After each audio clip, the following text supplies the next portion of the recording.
Hi, we're joined with Pali, the CEO of Strive Consultants, and in this episode today, we will be discussing the lifestyle and quality of life in Dubai, as well as property costs and moving there. Mm-hmm. So to kick this off, Pali, is there anything you could add or share with us? Yeah, thanks, Nicole. Thanks for that.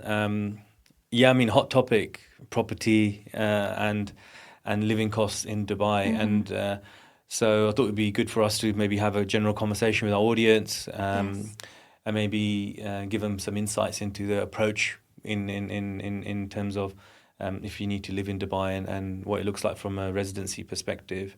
So I think a good place to kick off is, the residency visa first and foremost. So in order to rent and live in Dubai long term, you need to get a residency visa. And with our clients, what they do is they open up a company. With that, you automatically are entitled to a 2-year residency visa alongside your entire family as well, who could be sponsored as dependents. You can also add additional visas to the company if you've got employees, or if you want to add your partner as an employee on the company, they can get a residency visa.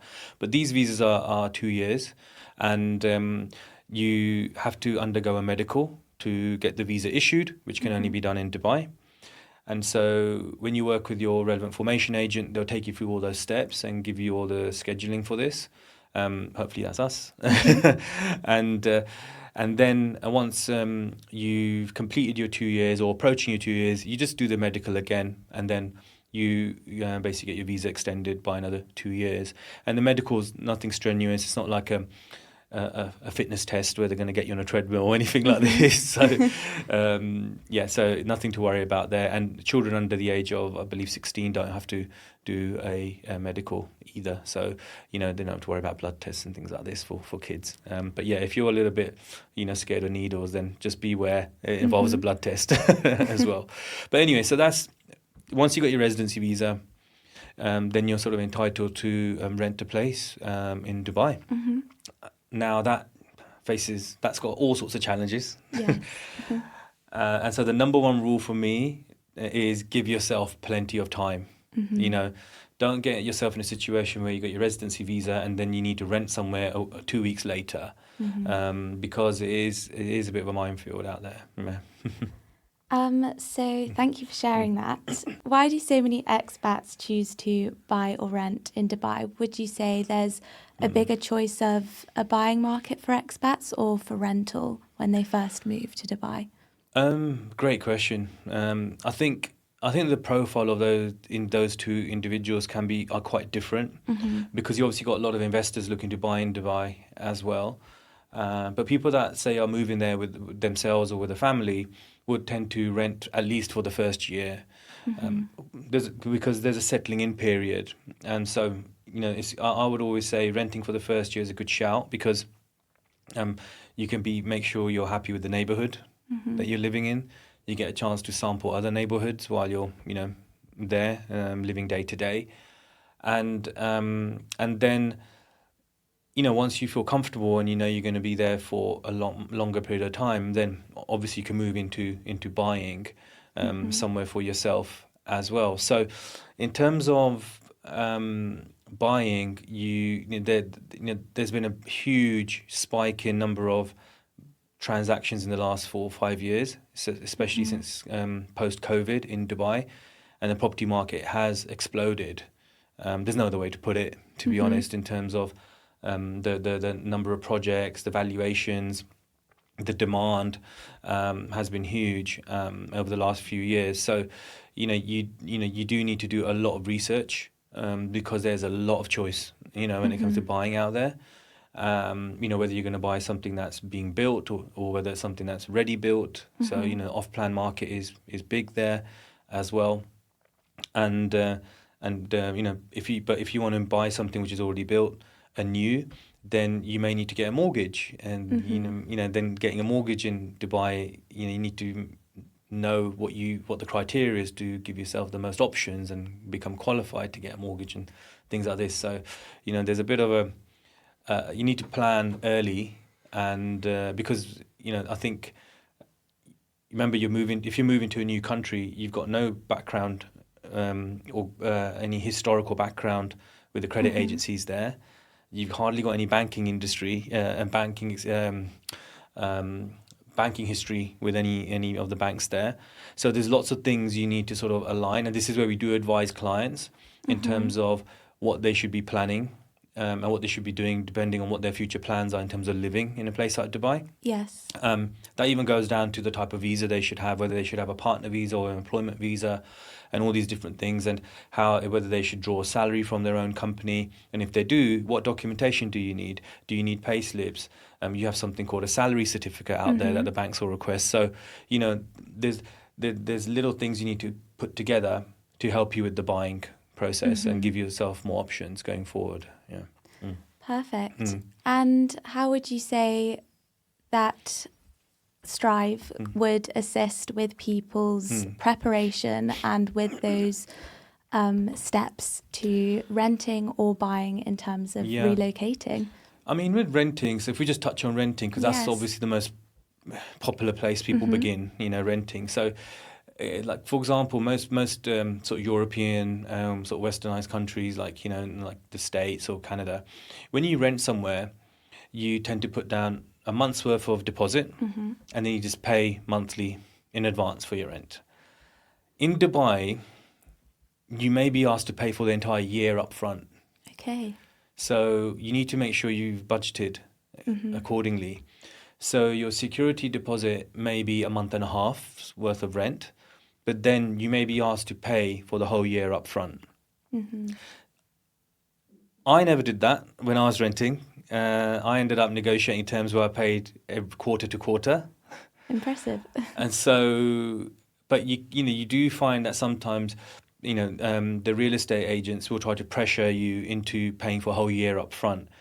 I would, for me, that's a big red flag, because you want to be in a situation where, first of all, you're putting a lot of money out in one whole year anyway, and paying for a whole year up front. There's a lot of money being paid out there. And secondly, you do find sometimes landlords there get complacent with maintenance. And so, I do find landlords are less motivated to deal with issues that may come up if you've paid for the whole year up front.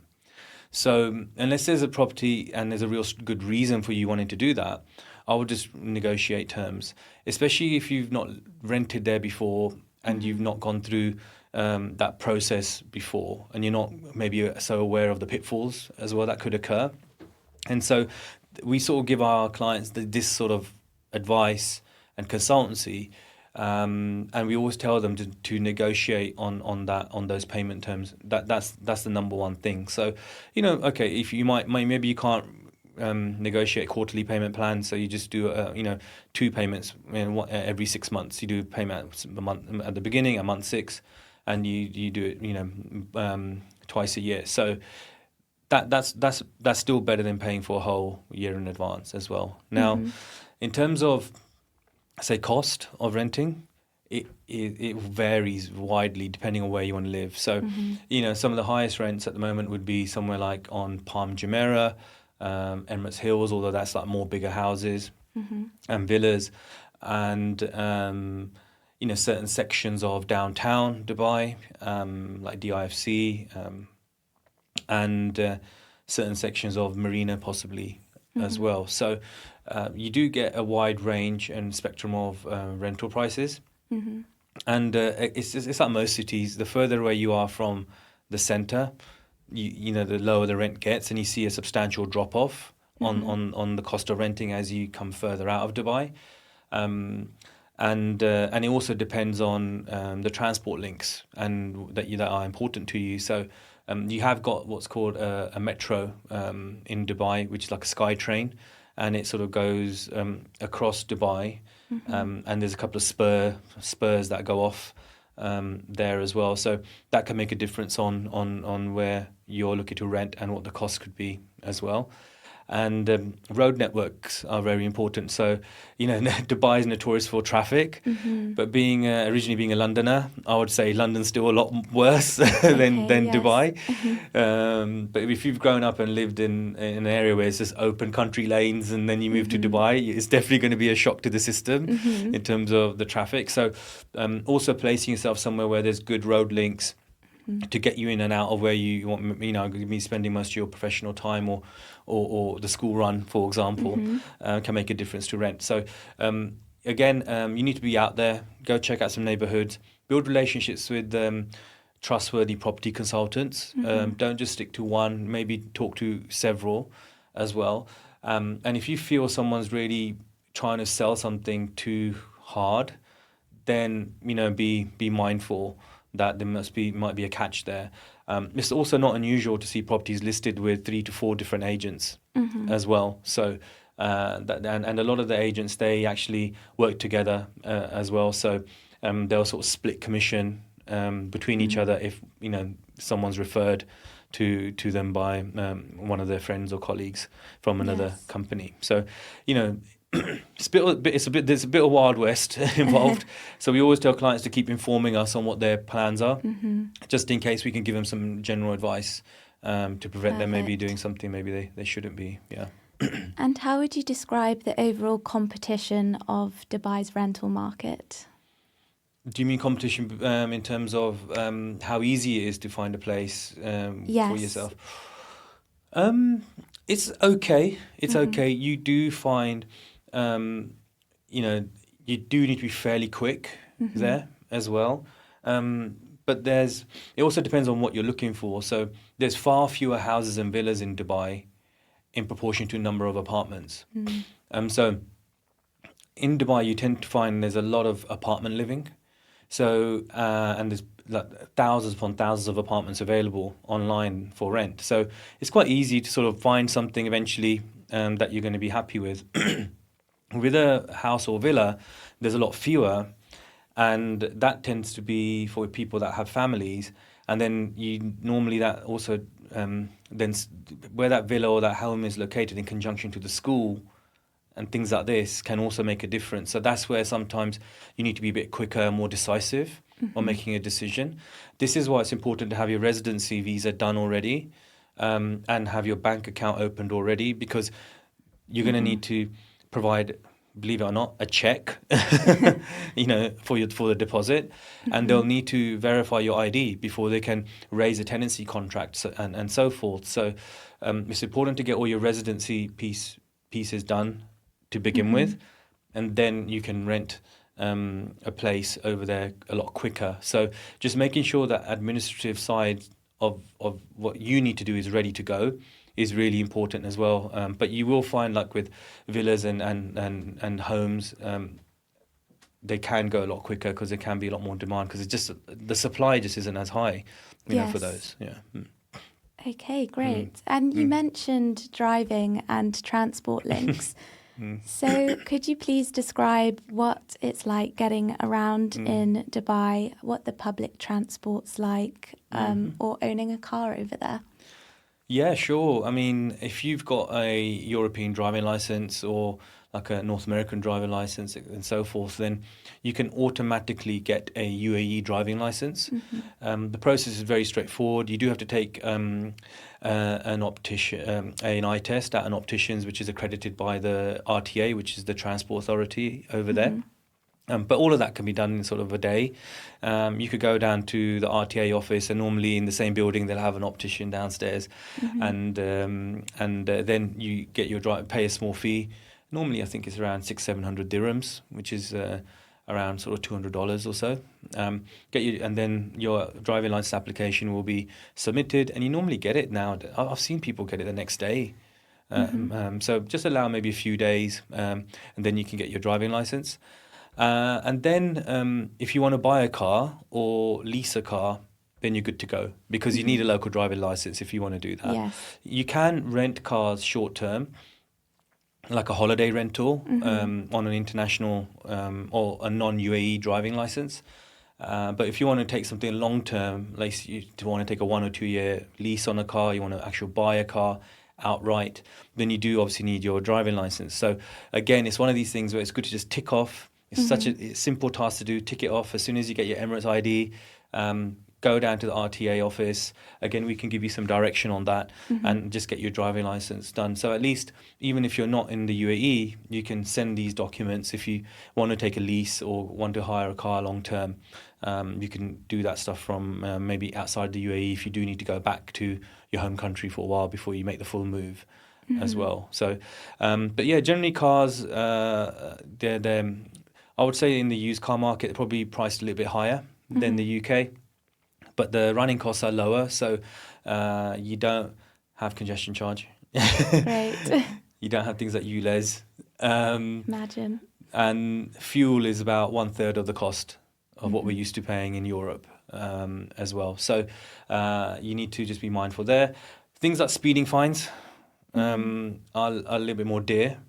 And you do need to sort of stay mindful about the speed limit there, because the tolerance isn't very high if you go slightly over, and the fines can be a bit more heftier than what we're used to in other countries. So yeah, I mean it all balances out in the end in terms of the cost of running a car in Dubai. Yeah. Mm-hmm. And for someone who doesn't want to drive or have a car in Dubai, how reliable are public transport systems or taxis and other modes of transport? Yeah, no, we've actually written a whole guide about transportation. Actually, so I'd encourage people to go to our website and grab that as well. But in terms of public transport, there's a SkyTrain there. They refer to it as the metro. So it's all overground. It's very quick. It's driverless trains as well, so you don't have to worry about strikes, tube strikes and things like this. And it is very quick to get you from one side of the city to the other. You've got different carriages. So if you want a bit more space, you've got a VIP carriage where the seats are a bit more comfortable. A bit like a train here, you've got first class versus regular and things like that. It can get really busy. Wow. It can get packed. It can get really busy during peak hours. So that's something that you have to sort of just bear in mind. But yeah, it is very efficient, very cost effective as well to get from one side to another. And so it's not expensive at all either. And so I think they've designed it in a way so that it's available to anyone to commute and go to work. Without having to spend a lot of money on transportation, which obviously is quite a big cost in a place like London, for example, as well. So that's the metro. There's a bus network there. People do use it as well. Again, can be quite busy, and it's not always that pleasant waiting for the bus outside in the heat when it's the hotter season. And but in terms of taxis, oh my God, there's taxis everywhere. There are literally taxis everywhere. You can also book taxis through an app called Kareem, which is actually owned by Uber. And Uber's actually got their own app there as well as a couple of other ride-hailing apps out there too. So it's very easy to sort of get around.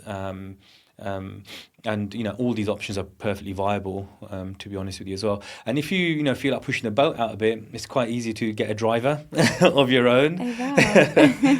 And so some of our clients have actually hired a driver of their own, and that can be quite handy if you're quite busy and you want to crack on with some work maybe while you're attending meetings and going around the city as well. So yeah, it's you do get a bit spoiled by that one though, I found.